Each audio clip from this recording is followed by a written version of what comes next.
შაბათს 22 საათსა და 30 წუთზე. გულწრფელად მითხარი, ხო არ ჩენ არ მოგწონს ბატონი შავა. გულზე ხელი დაიდე და ისე მითხარი, ხო არ მოგწონს. რა გულზე, გოგო, სადმა გული.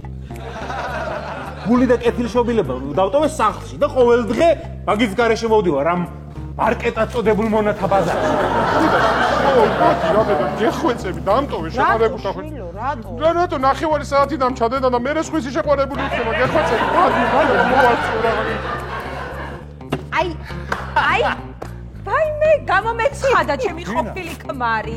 ერთი კვირა არ გასულა ჯერ და უკვე რა დღეში ვართ ეს ფუმფულა ბიჭო გვიპოვნია გასათხოვებას. აუ როგორ კარგად გამოიყურება, თავს ვაწონებს და რამე ჯა. საათით გიგდი ხო? ახლა და თანამშრომლები რო არ ამას რა გავაკეთო მე? ერთი ქალბატონი ავიყვანე. ხო. ცოტა ასაკიანი ქალბატონი არის, მაგრამ ფილიპე, კარგი რა. ასაკიანი ქალბატონი რა თქმა მითხარი? დეკრეტში ვერ გავაღო? კარგი რა დედა არა. გიორგი ლექსი წაიკითხე შვილო დედა რო გეუბნება.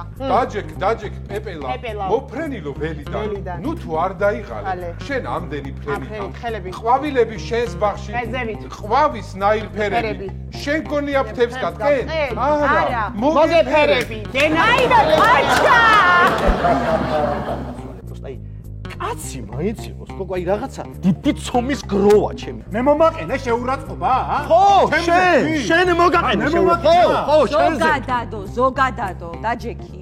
შენზე ვთქვი, ხო, შენზე ვთქვი, იმენა შენზე. ანუ ზოგადად, კი ბატონო. მე მაინტერესებს ჯანმრთელობის პრობლემა, ქრონიკული პრობლემები თუ გვაქვს, ფარისებრი, ვენების გაგანიერება, რა ვიცი, ყველაფერი, შაქარი, დიაბეტი. რა უცნაურ კითხავს ეს? უცნაურს არ გისვამ შვილო, შენზე და თქვენი შვილების მომავალზე.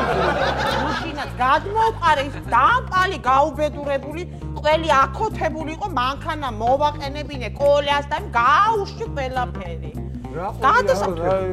დავწამლო ხალხი თუ რა არის ახლა ბერმუში. რა გულობია ყველზე მეუნება ეს უპატრონო.